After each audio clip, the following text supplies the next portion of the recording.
Hi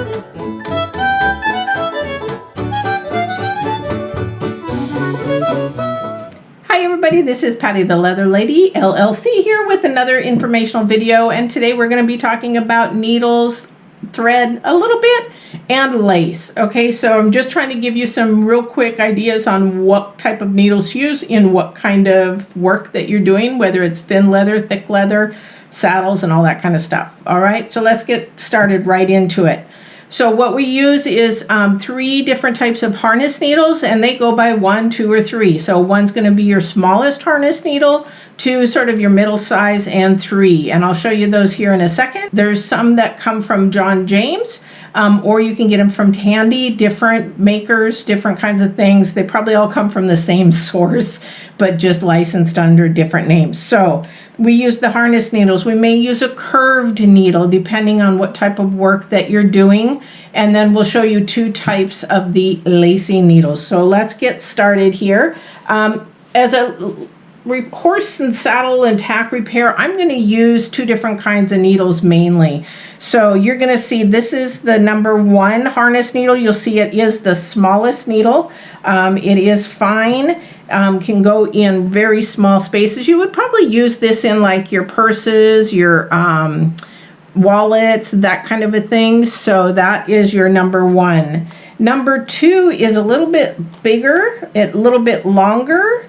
Then why are they called the different sizes? It's not only in the diameter or the circumference, okay. It is in the size of the eye of the needle, okay? So that's what makes a difference as well. So what size thread you're going to put it through. This in a size 2, I'm going to use in a lot of English leather, saddle and tack work, because in the English and their equipment, their threads are a little bit smaller. However, they're closer. Where to their holes are closer. So they're going to use a little bit smaller needle, a little bit smaller thread. They love that finer look to their equipment. So that's number 2. Okay. And then number 3 is the bigger needle. And this is one that we're going to use more for saddles and tack. And the eye is, I don't know if you can see that, but it is a little bit bigger on that. So you've got number 1 is being smallest, 2 being middle, and 3 being larger. Depends on what you're doing. If you can see this too on the number 1, the eye is extreme. I don't know if you can see that, but it's extremely small. Probably going to use a really light thread on that, and we'll talk about that in a second. These bigger ones are just ones that I have. I don't use them. I think they're called a Glover. You could use those more in saddles as well as baseball gloves, that kind of a thing. These curved needles, now I never use this little one, but I always keep them around because you never know. But the bigger one is one that you have to sort of learn how to use because it has its own little technique to it. But it is mainly getting in for those really hard corners, and that's going to give you a larger eye in that. But this is for really tight corners that you have to just get under and through, okay? I use that sometimes on English saddles depending on where on the saddle I'm using that for, okay? So I had this little thing on here just because you can't see it. I hope you can see it there. So this is called, these last 2 ones are lacing needles. So this is called a 2-prong needle. Okay, and then these are called Perma-lok needles, and I'm going to show you sort of how to use those here in a second. And these are just some lace examples that I have. So say that you want to do a bag or a wallet or something that is really small. What kind of thread do you use? I'm going to give you just the basics today because threads are a whole topic. A complete whole topic. This is just basic, get you through what you want to use real quick, okay?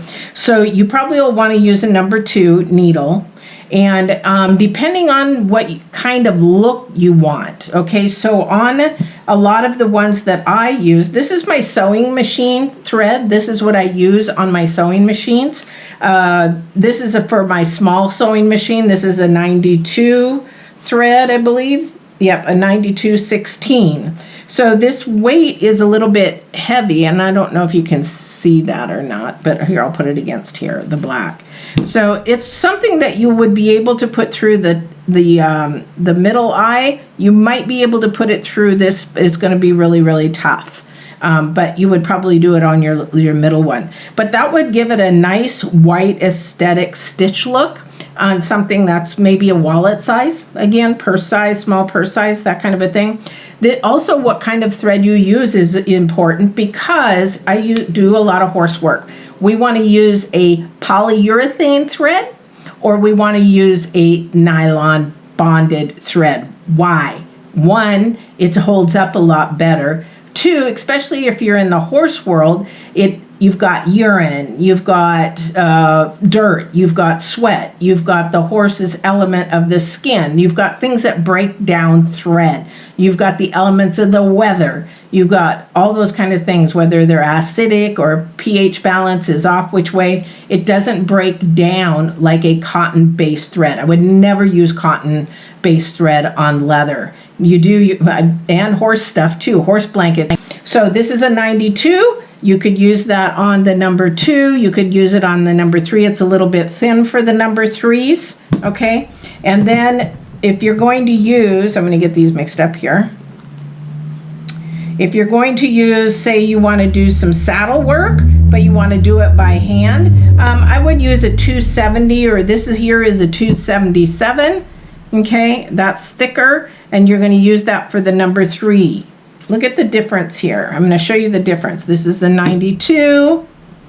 Do you see the difference, how thin that is compared to that one? Again, it's the aesthetics that you want to have, but you cannot put this thread through this tiny little needle. It has to be the number 3. So 277 is a really heavy thread. 277, I think this is, or 270, 277, and this is a nylon bonded thread. Again, you want to be able to use the best threads that you can, just so that you give a good quality product. All right. Again, these needles that are curved, we won't go into that. They do have a bigger eye, so you could use the 92 or the 277 in that one. I really wouldn't use the 270. I'd use a 270 probably in that. Okay, that's just the size. When I'm talking about 270, 92, and all that kind of stuff, house or whatever, you can find charts that have what kind of thread goes, with what. Mainly it's for sewing, not so much for leather, but you can find charts out there what is good to use with that as far as those.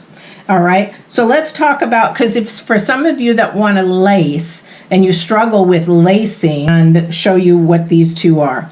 So this one here, and I put that only on the green because it's really hard to see on the black there.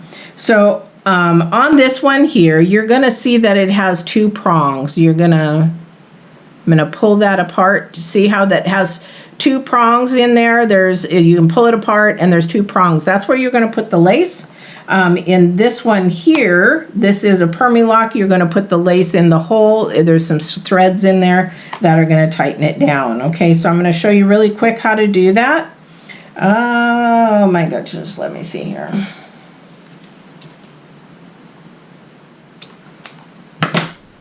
So on your 2-prong, it's very easy. All you're going to do is take a well, this one has a nice point because I probably was going to do some lacing. So you want to make this a nice point down here. Although it's a little too long. Let me grab a knife. And so we're going to cut this just a little bit so that, oops, I probably shouldn't be cutting on that. That's my pounding board, not my cutting board. Okay, so what you're going to do is take this lace, pull this backwards, and you're going to just slide that lace right in there. Okay, and those 2 prongs, you're going to pinch it together and take a little hammer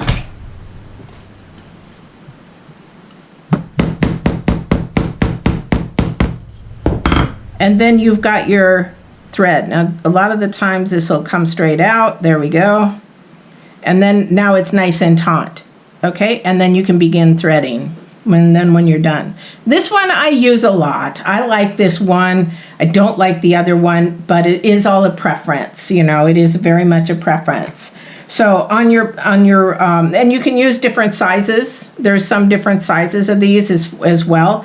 It could, because your lace is going to sometimes be thicker, be thinner, that kind of a thing. So it just depends on what size of lace that you're doing.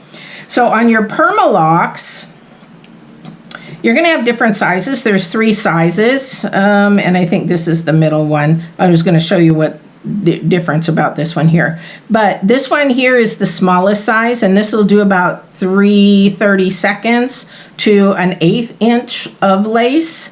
Okay, your middle one is going to do an 1/8 inch, 5/32 or a 1/4 inch, and then your larger ones are going to be for your saddle type, buck stitching, that kind of a thing, or a baseball glove, you know, some kind of heavy lace kind of a thing like that.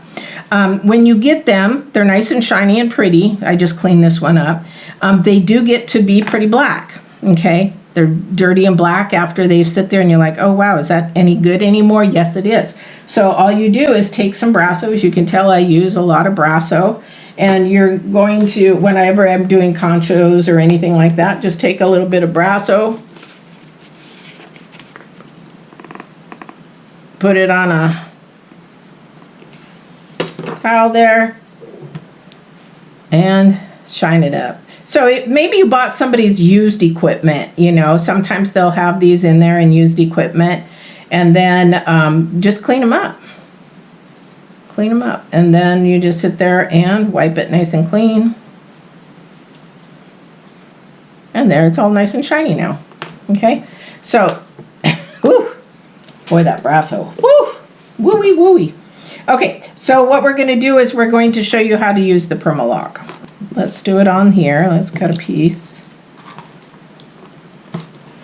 So on this one, you're going to want to cut your end really thin. So like that first one that was, you want to do it long and thin.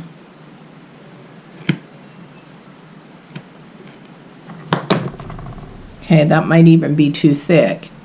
So because what you're going to do is you're going to place it in this hole, and you're going to turn clockwise. Okay, turn clockwise. The reason why I don't like these as much is because they pop out really easy, especially if you have the wrong thread. Okay, so that's in there nice and tight. Okay, so it's ready to rock and roll. Now when you want to stop or take it out, just counterclockwise, and there you go. And that's a lacing needle. Okay, you have different types of lacing needles, different widths of lacing needles. You could use this smaller one, middle one, but the idea is to cut it really, for this Perma one, see how long that is, because you want that to get in that hole. Okay, you want it to get deep in that hole, and that you can turn it. And then lace away. So you can even do that with this one. That's how you do it, pretty easy. That's the basics of some needles and thread. Hopefully, you know, this will help you. Just remember harness needles 1, 2, and 3. You can even say English harness needle, and they'll know it's a smaller needle, a harness needle too. So they'll give you probably a 2 or a 1. All right, and that will help you out there. If you have any questions, please go ahead and hit down below for me as far as comments and everything. So hopefully you enjoyed this. Please subscribe, like, or share this video if you think it's helpful to anyone else. I appreciate it. And go to the leatherladyllc.com for any leathercraft products and supplies, or horse equipment, saddles, tack, bridles, all that kind of stuff, and sheepskin. We do a lot of sheepskin saddle pads. Great thing to have for your horse. All right, have a wonderful day. See you on the next video.